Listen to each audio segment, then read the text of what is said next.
Welcome back. So, yesterday we finished off with the bedrooms of the 1960s, and I will be the first to admit I went overboard. That video was way too long, so I'm going to try to be mindful of our time frame today. Today, we are going to look at bedrooms of the 70s, and there were a lot of interesting developments in the 1970s, ranging from the carryover of the psychedelic 60s right up into that transition into the 1980s. Also, we have some developments in children's bedrooms. So, when we come back, we'll take a look at this.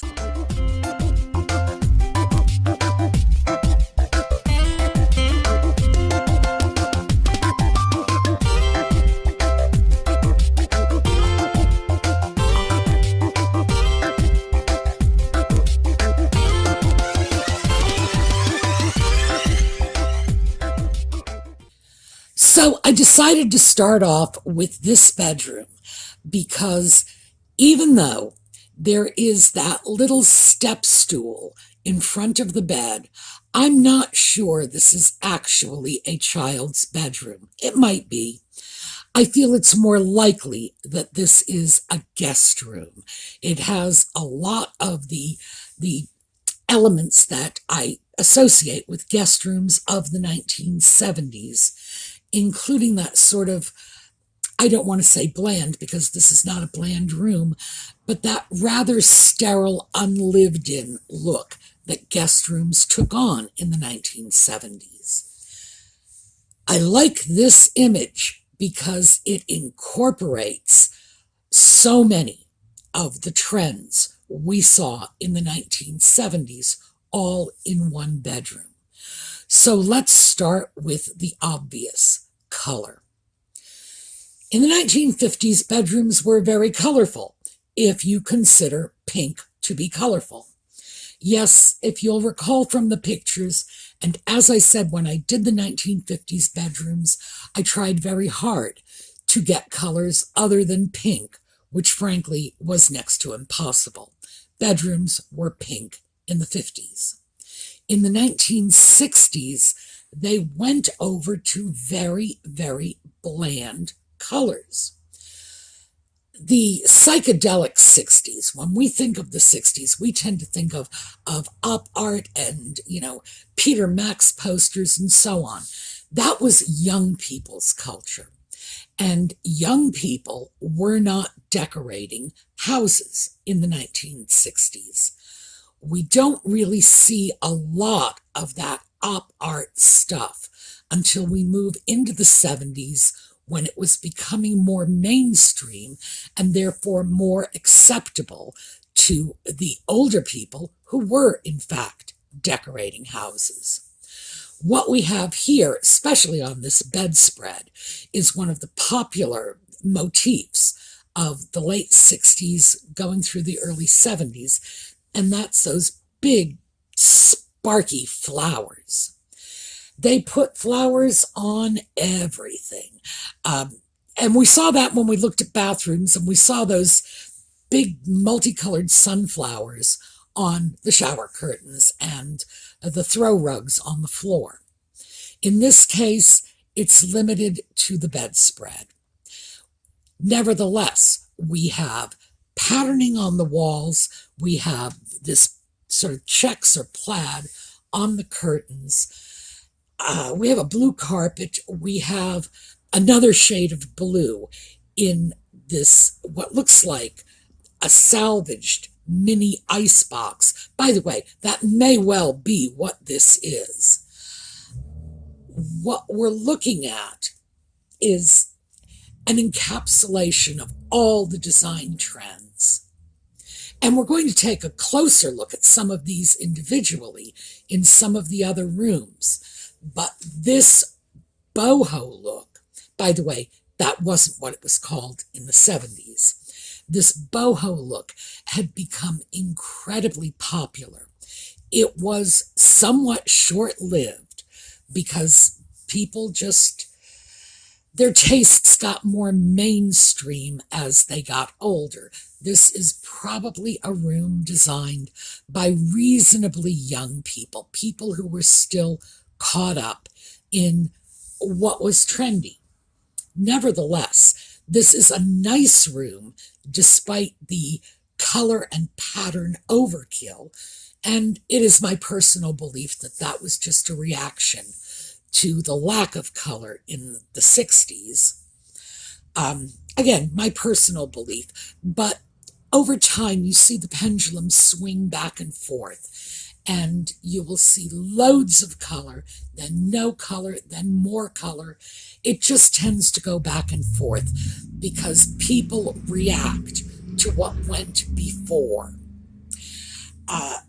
So yes, very, very 70s, but also very likely a 70s guest room. Here we have much the same color range, although with the addition of pink and so on. Remember, this is the 70s, so we're going to see these psychedelic colors, pink and green and yellow. This is rather subdued. This looks to be a young person's bedroom, not the bedroom of a small child, but likely the bedroom of a teenager.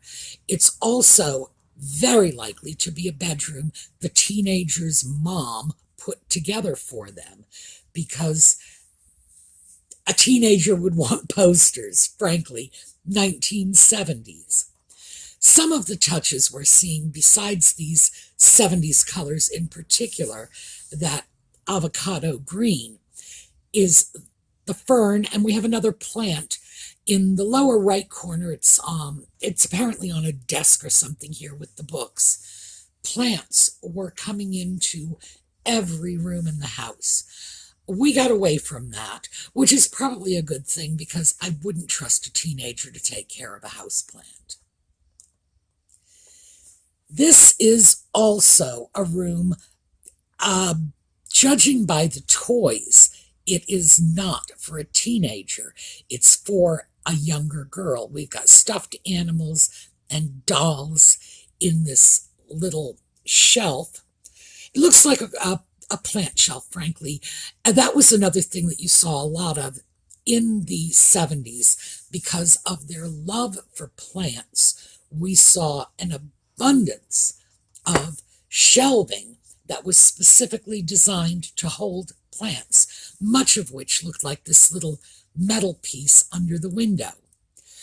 Once again, we have a lot of pattern in here. We have patterning on the ceiling, we have patterning on the bedspread, we have patterning on the window shade and the shutters. This room has something of a do-it-yourself look to it. And as I say, very likely a bedroom for a young girl.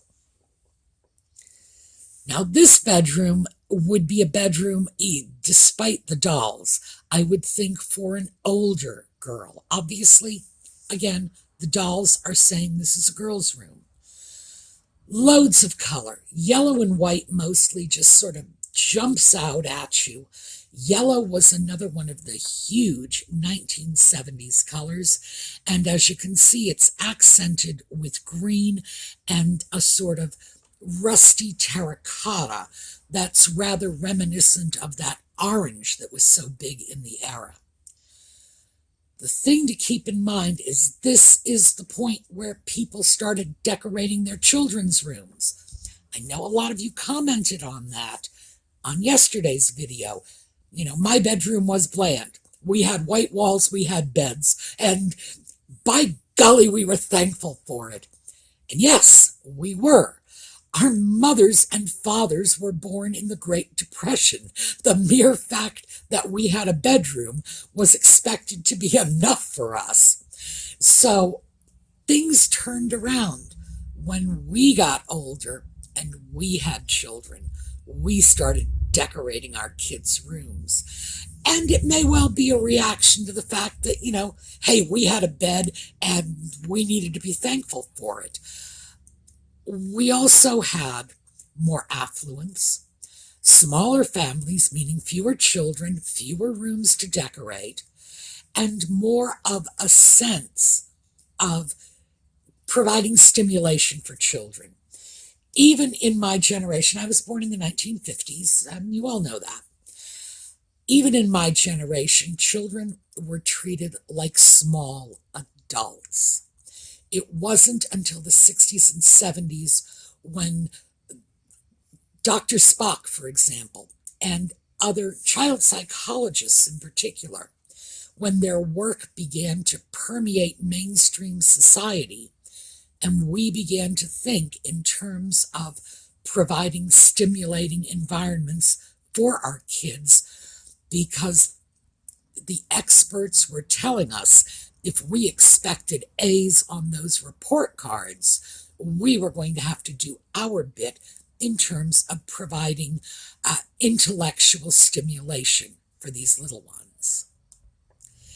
This is what I have been calling the Brady Bunch fantasy bedroom. Boy, this was absolutely a thing. Late 60s, early 70s, and of course, we're looking at, that's about the period we're looking at based on the little girl's clothes. Likely very early 70s. We really started getting carried away.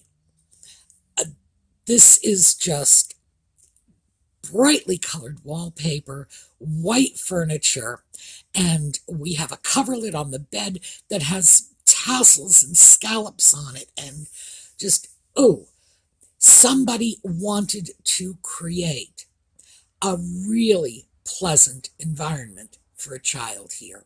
But of course, it's the 1970s, so we have to have that avocado green rug on the floor because, well, like I said, it's the 1970s. Sears had a line of furniture that came out, I think it came out in the mid-60s. It was popular right up until the 1980s, and it was called Bonnet, B-O-N-E-T, Bonnet. And it was this white princess furniture.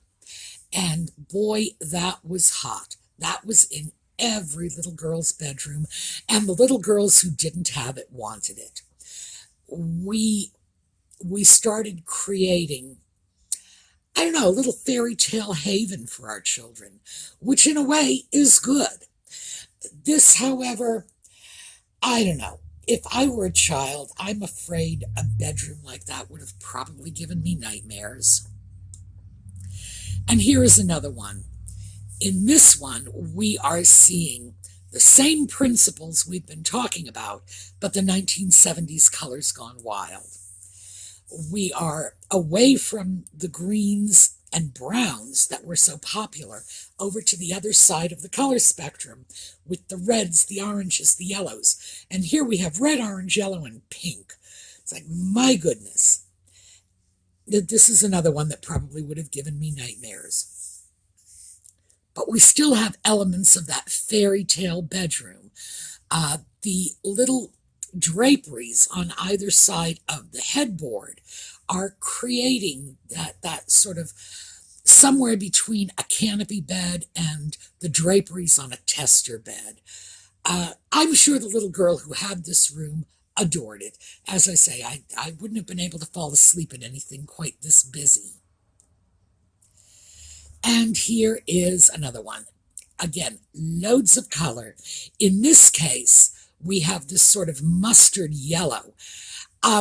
In terms of color, I like this bedroom better because we have one basic color and we're just kind of playing off it. Also, there's this great cork board over the bed. My suspicion is this is what a boy's bedroom was supposed to look like.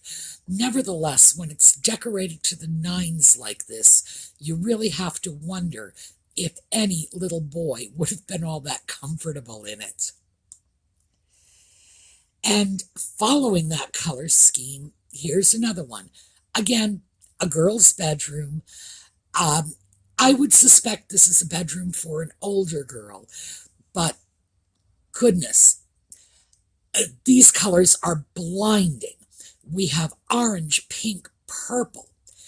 We still have that modular furniture that came in the 60s. And all things considered, it's very likely that a room like this would have been redecorated from something from the 60s. In other words, 10 years earlier, this bedroom would have been modular furniture with the beige bedspread and nothing stimulating or interesting on the walls or windows, as the 60s bedrooms were. And I base that on this modular furniture, which definitely appears to be older than the rest of the room. And then Mom with the sewing machine updated everything with a boatload of brilliant fabric. That, by the way, is a great idea because in fact, it's a very economical way to redecorate a room. If you've got a sewing machine and you can sew a straight line, because there's not a lot of complex sewing, even in draperies. People think there is, there isn't. You could just turn things around. But here we just have 70s colors gone wild. In particular, I love the purple pillow on the bed, the green cushion on the chair against the orange and pink. It's just, oh, this is just so 70s. And here is another one. This one is from a Decorator magazine. That first room we saw with the iron headboard, this is a thing that came out in the 70s, painting headboards on the wall. And in this case, it's been done in a sort of comical style. It's been done by an artist, because that is a good quality illustration. It's not something I could have come up with if I had decided to do that. Believe me, if I had decided to do that, I would need some masking tape and a straight edge and a can of paint, Otherwise, I would be lost. I could not do something like this. So this is a professional job. We have all our 70s colors. We have green, yellow, orange. We've got the pink. We've got, goodness, we've got red. Oh, just startling. But I'm glad that we have the opportunity to take a look at a painted on headboard. Now, I've mentioned this when we've been out, especially at Let's Antiques, looking at sections of old fencing.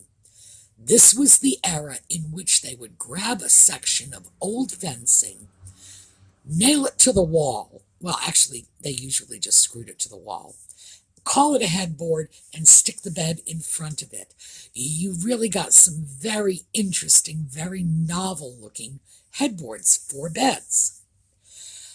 Another thing, now this is something that happened in the 70s, and it's almost exclusively a 70s phenomenon. Notice the window, and that's right on the left-hand edge above that little shelf. The woodwork is painted the same color as the walls. The shutters are painted the same color as the woodwork. It was that monochromatic thing, not picking out your moldings and your trims in a contrasting color, was very 70s. Also, going for a color that wasn't white or off-white was, again, very 70s. It's something that lived and died in that decade. So when you see a room in a house where the walls and the woodwork are all painted the same color, it's likely that it's about time that room got a remake. Now, this is also obviously a child's bedroom, because we have the doll sitting in the corner. But frankly, if it wasn't for the stuffed animals sticking around here, I would be inclined to say this was probably a master bedroom.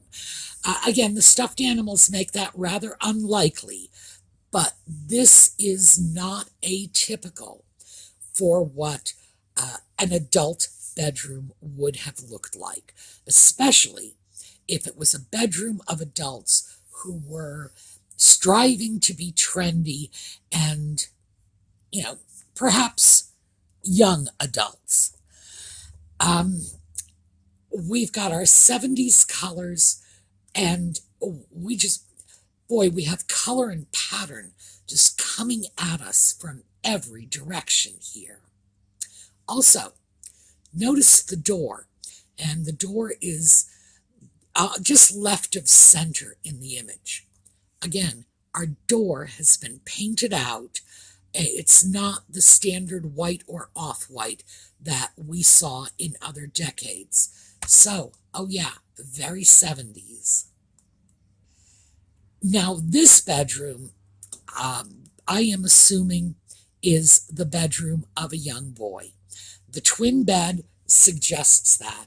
There are no toys in the room, but frankly, it has a rather masculine look to it, not just because of the colors, but because of the antlers on the wall, which is something that, frankly, even if it appealed to girls, because I don't want to be sexist here, not all girls liked frills and dolls, but even if girls imagine themselves growing up to become Frank Buck, international hunter-trapper, their parents probably would not have supported that.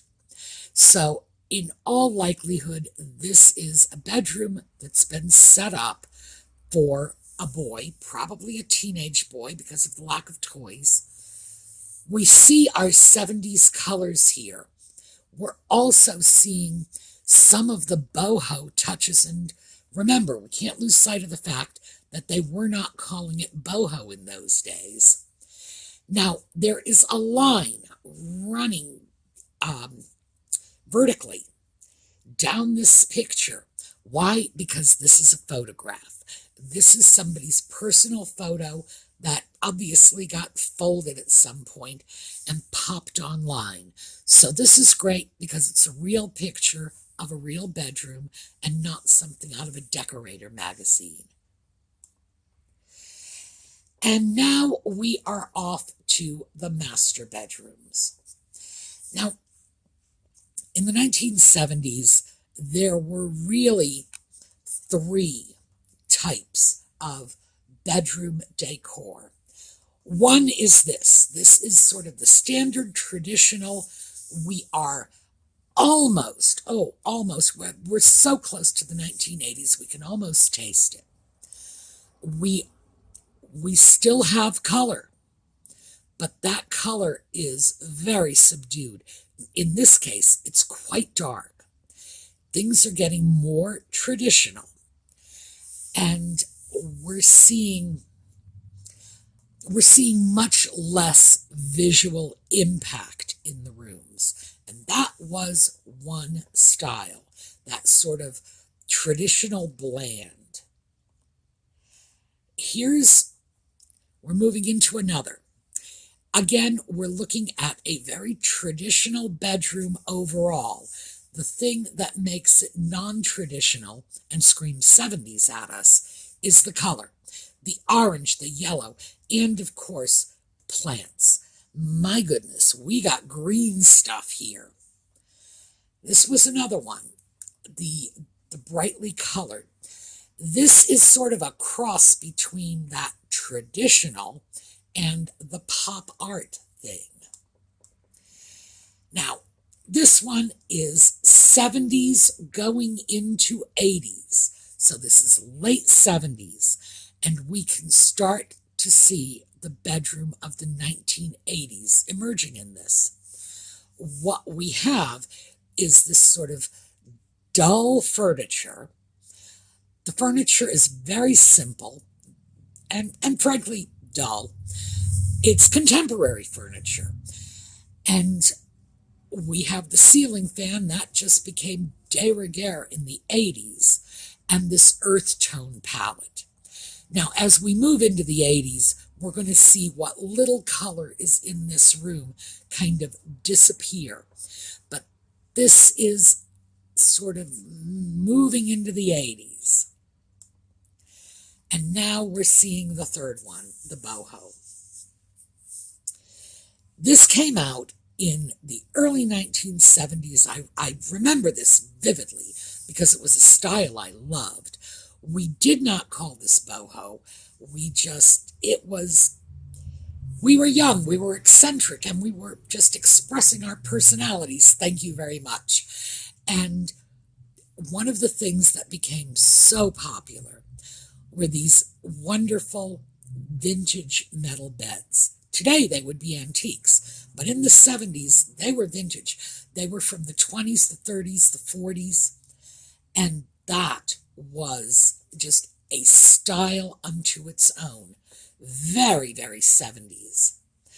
This one, of course, we have this wonderfully busy wall. I do love the busy wall. The bed, which is just loaded up with pillows. And probably this is a guest room where the bed is being used as a sort of sofa when no one's sleeping on it. Yeah, just, boy, it's like so much is going on here.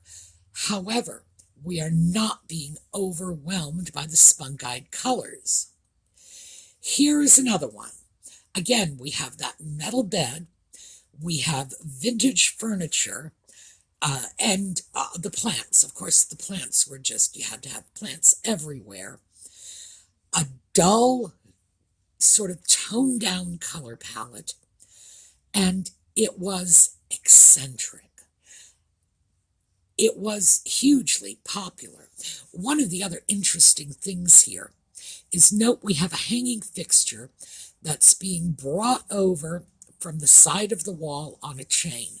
Again, big thing in the 70s when people were sort of adding their own ceiling lights by taking a fixture, mounting it on the ceiling with a hook, dragging the chain over and plugging it into the wall was a thing. Here we have another of these eclectic bedrooms. The vintage headboard. We have mismatched antique fabrics here. The blanket is probably an antique. The pillow, which appears to be a hooked rug that's been turned into a pillow, again, probably an antique. I can look at the pillowcases, the bed linens, antiques. This is the period when having an eclectic mix of antique and vintage furniture started to become an acceptable decorating trend. So, I mean, obviously, you gotta know I love the daylights out of this. It was a style that just really appealed to me, especially when it contrasted with that insane pop art earlier 70s look. Here's another one, and this one is great because it incorporates all of those plants. And yes, back in the 70s, we were crazy for plants. We stuck plants everywhere we could. If we couldn't find a space for them, we made a space for them. The linens on the bed, again, an odd mix. I can't say for sure because I can't see them close enough if these are antique or vintage linens. They may well be. Oh, and by the way, I should mention this in all fairness. To this day, I use antique and vintage embroidered pillowcases on my bed, something I have been doing since the 1970s. So some of that, boy, just stuck with me. Now here is another weird example of a 70s bedroom, just moving into their love of color and pattern. I don't even know what to say about this. This is just, if you walk into a room like this, you've got to be feeling like you've been swallowed up by the jungle. And because this green is not overwhelming enough, they've got mirrors in there to reflect the green back at you again. This is just frightening. Now, obviously, this was an effort to bring a garden look into the bedroom. I would have to say they did that. They did it with a vengeance. However, I am expecting their little plant Audie to crawl out of the background screaming, "Feed me." This would give me nightmares. This, however, is very 70s. Now this is a photograph of somebody's actual bedroom. This is very much the 70s that I was used to seeing as a young person. And remember, I was born in the 50s. So in the 70s, I was in my 20s. This is what my friends, other young couples just starting out, before we bought houses, when we were still living in apartments, this is what our bedrooms looked like. It's really very, very accurate. We're looking at a room that was decorated on a shoestring budget, probably with stuff that was thrifted or hand-me-downs, but I like it. I have to say, I like this. There is a level of restraint here that wasn't extremely popular in the 70s, and it has the look of a real room that real people live in. Of course, for me, it doesn't hurt that the furniture is older. And what we're seeing here is what appears to be this table, the table that's on the left, has been reproduced in that picture over the bed. So, interesting room, very 70s in its own way.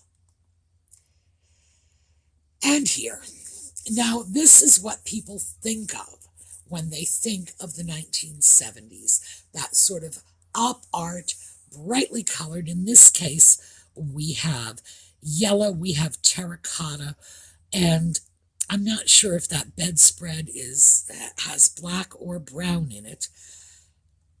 This overkill on the color. It's got a very sort of abstract art look to it.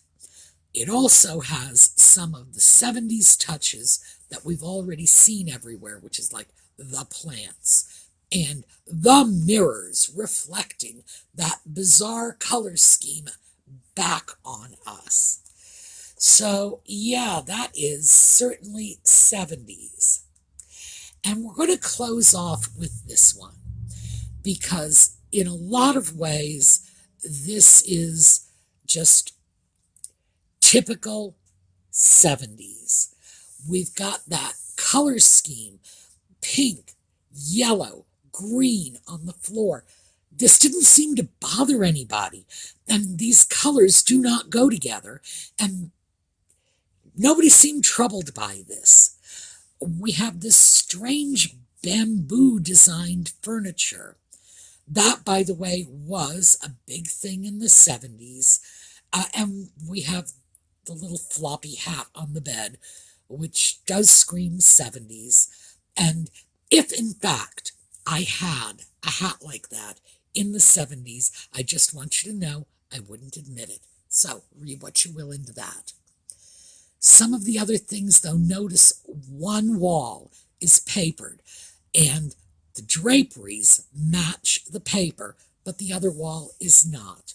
And I wanted to end on one of these rooms with an accent wall, because that was super, super 70s. So what we really have coming out of the 70s is an awareness of children's rooms and children's spaces, and decorating the rooms, having sifted through all stratas of society. At this point, everyone is decorating their bedroom to some extent.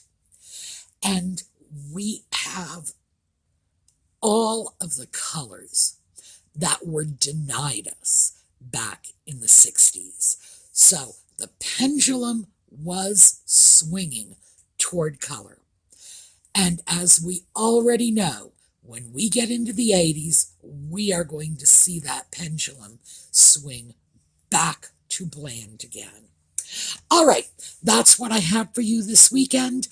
This evening, we will have Just Chatting at 8 o'clock. For those of you who do not follow Just Chatting, we will be back with Bedrooms of the 80s next weekend. We're going to take a look at a slideshow on our way out. Have a terrific day.